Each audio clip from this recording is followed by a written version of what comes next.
Peter Parker is not Spider-Man.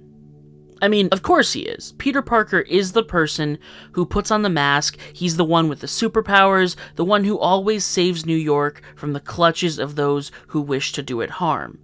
But in the eyes of New York, and even in the eyes of Peter himself, Peter Parker is not Spider-Man.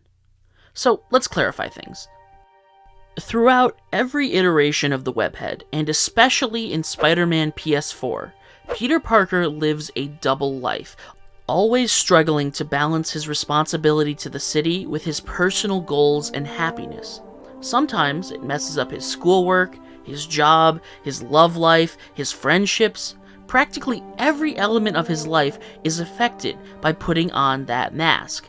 This is made abundantly clear a few times throughout the game, so let's touch on that. The most obvious instance of the clash between Peter's life and Spider-Man's is when we see Peter get evicted from his apartment. Obviously, this leads to a neat little chase, where we have to swing through the city to retrieve a particularly important goober, which is necessary to the story's progression. But Peter lost all of his stuff.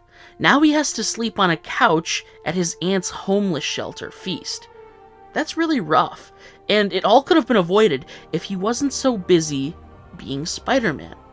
The fact of the matter is, Peter is a genius. He could very likely be making a ton of money doing all sorts of research, or perhaps even like the comics run where he founds Parker Industries. But instead, he chooses to work a very low-paying job with Dr. Octavius because he believes it will genuinely help the world. He doesn't have time to get a second job either because he spends all of his free time saving people throughout the city. He chooses to be Spider-Man, and Peter Parker suffers. Later in the story, Doc Ock releases the Devil's Breath bioweapon into the city, spreading the virus and infecting many in Times Square. Not only does this coincide with the release of the Sinister Six from the raft, but also Spider-Man gets blamed for both instances. Meanwhile, Mayor Osborn has gone on record blaming Spider-Man for the prison break and citywide sickness. Now, Peter is tasked with discovering a serum for the Devil's Breath, defeating each member of the Sinister Six, and battling against law enforcement of New York who believe him to be a criminal. Of course, these flames of hatred are stoked by J. Jonah Jameson, who always labeled Spider-Man a menace to the city and its people. Before, every time Peter chose to put on the mask, he knew he would face backlash because of it, despite of his undeniably good intentions. Now, Peter faces more than just the vitriolic anger from Jameson. He's facing real mortal danger. Getting shot at by the police and beaten up by Silver Sable, all for a crime he didn't commit. Every time he suits up, his life gets significantly more difficult, painful, and terrifying. And yet, he does it anyway. He chooses to be Spider-Man, and Peter Parker suffers. Both of these situations arise from Peter working through a variation of the trolley problem. A staple in moral philosophy, raise your hand if you've seen The Good Place, where you must choose between letting a trolley kill many people or actively derail it to kill only one person. Only, with the issues Peter is facing, he doesn't need to choose between the lives of people on a trolley track, but between the happiness of himself and the well-being of others. This fundamentally simplifies the trolley problem, giving it a much easier answer. Should I be cold and calculating, choose the option that saves more people? Or would it be fundamentally wrong to personally put into motion an act that would kill someone? These questions don't matter anymore, now that sacrifice myself is an option. That is very clear-cut, the absolute most moral option available. Now, that doesn't make it easy to do, certainly not. It still requires an iron will and strong moral fiber. And so, because that's just who he is, Peter will always choose this most moral option. He will lose his apartment, his girlfriend, his future career, his personal safety, all of it, if it means he can save more lives. Case closed. Of course, you know it's not that simple. This is about the ultimate trolley problem, not a simplified one. Such a problem arises at the very end of the game. Having defeated Mr. Negative, Doc Ock, and the entirety of the Sinister Six, Peter is left with a serum. This serum, if used correctly, can create an antidote for every member of the city who's currently sick from the Devil's Breath. The trouble is, his Aunt May is dying from the Devil's Breath right now, and she won't last more than a few minutes. Peter can give her the antidote and save her life, but then there won't be any left to replicate and synthesize more. Or he can let his aunt pass away and create a cure for the thousands of people who desperately need it. A bit of a tougher choice, huh?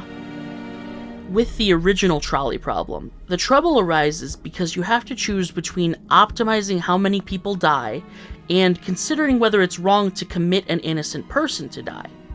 Peter's, quote, easy problems from before give him an option to sacrifice his own happiness in exchange for the lives of everyone, and so there was no real anguish about what the right choice was to make. But now, all of that goes right out the window. The trolley, which we will now call the SS Devil's Breath, is barreling towards an entire city full of people. Peter can pull the lever by replicating the serum, essentially condemning his Aunt May to death. Or he can allow the trolley to smash through thousands of innocents, but save his aunt by giving her the serum right now. The reason I consider this the ultimate trolley problem is because not only does it keep the original stipulation of condemning an individual to die, but it also adds a new stipulation. By sacrificing Aunt May to save the entire city, Peter is also sacrificing all of his own happiness. It is the sharpest of double-edged swords. In this impossible decision, we see what makes Spider-Man work so well as a character. The most simple lesson of, with great power also comes great responsibility, is put on full display. Peter holds immense power in his hands, the power to save countless lives, but that means he has a great responsibility as well. Any lesser man would understandably choose to save their aunt, and in all honesty, it's a decision only Spider-Man can truly make. And so he does.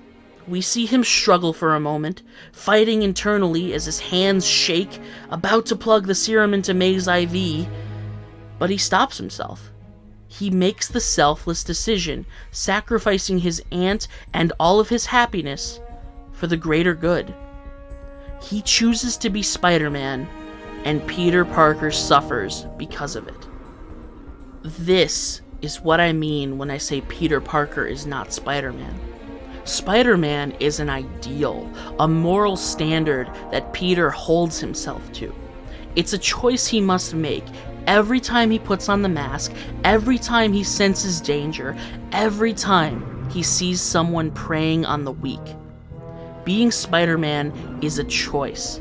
For the people of New York, they embody Spider-Man every time they go out of their way to act selflessly, to help others, to put themselves last. And this is most obvious in the case of Miles Morales. Miles is not Peter. They're different people with different lives, goals, aspirations, and backgrounds. But that doesn't matter. Miles Morales can be Spider-Man, because Peter Parker is not Spider-Man. In truth, anyone can be Spider-Man. Thank you so much for watching. I am so stoked for the Miles Morales game dropping this week. I even took 2 days off from work so I could play all of it. Let me know, what is your favorite iteration of Spider-Man and why? Make sure to like, subscribe, ring that bell, and consider supporting me on Patreon. Thank you for watching, and stay frosty.